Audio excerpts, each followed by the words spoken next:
room. We can hear the sound of the projector running, we hear various other people breathing, we can hear things bumping in the room next door. Sound is everywhere, and we hear that whether we like it or not. It's inherently part of our experience. So we've got background ambience, and you have everything you need to do layout sound for a 4, 6, 8 foot long model scene to a very high modelling level. Now, I understand that not everybody wants it or likes it, but it's inherently there.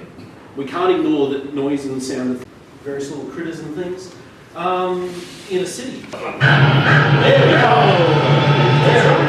There's our city. Our city kicked in. Obviously not at scale and sound levels. You've just had an experience of what happens when someone goes, oh yeah, 12-inch to the foot scale audio, just turned down in volume, makes complete sense under a scale model layout. No.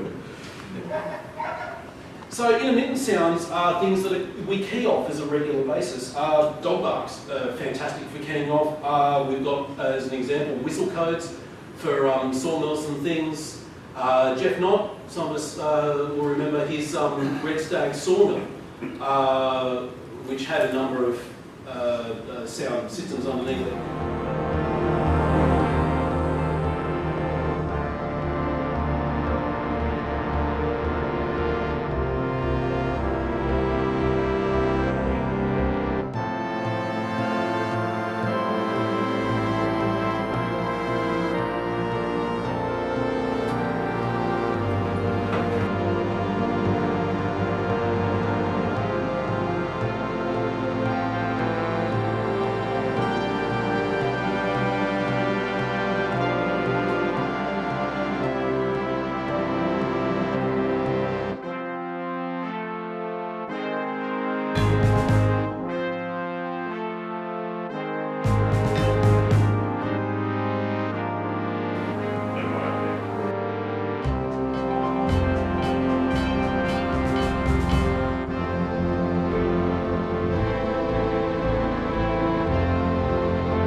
Are in these things, like coming from a silo building background, and you say, "Oh, let's build a loco." This should be easy.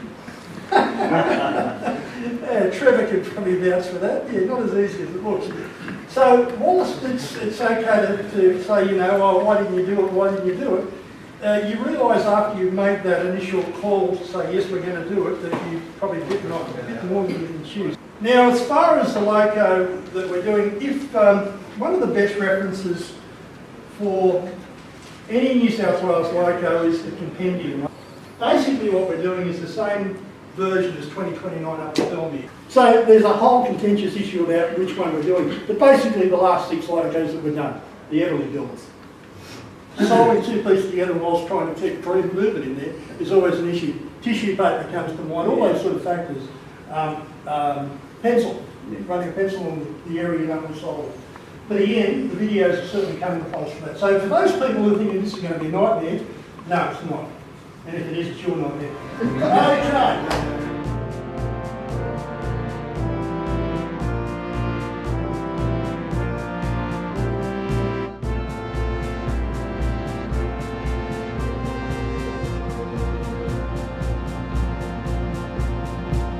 That's using the NCE 408 converted to the radio control. So a guy wanted to, he had some locos that he wanted to get converted for outdoor running. Yeah, so ideal for outdoor. Ideal. Yeah, absolutely. Ideal for anything really. Yeah. No power. So it's a rechargeable battery pack. Rechargeable battery pack. Just getting the battery pack configuration to suit something. Last April, March, April, we had those big storms up along the coast. I washed up on the beach, hummus. It's like a barrel load. Barrel loads. I took this home and I put a file to it. It took me about 3 seconds, 3 minutes.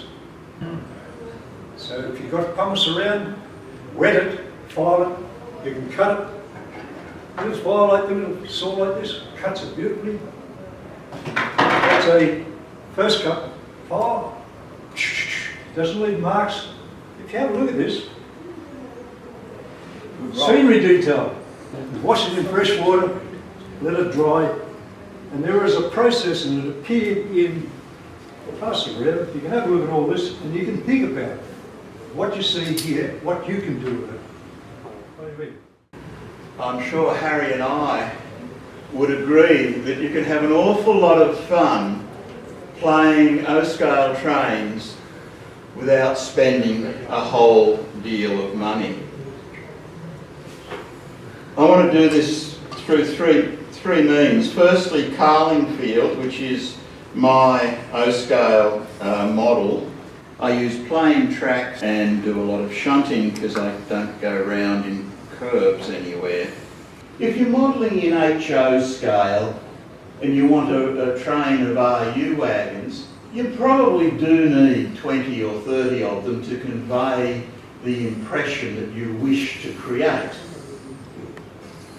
In O-scale, you don't. I have two. My shunter knows exactly where to park the cattle wagon, the sheep van. He parks it at the abattoirs where the sheep get unloaded.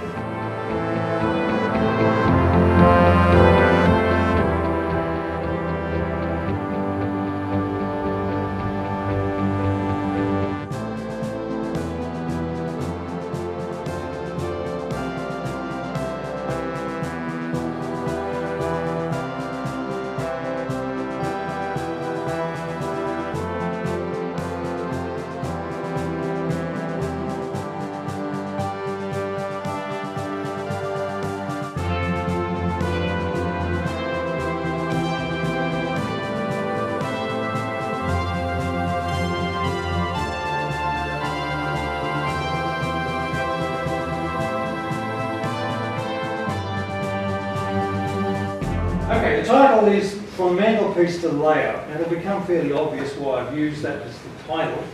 My first question is, what's your main interest in this hobby?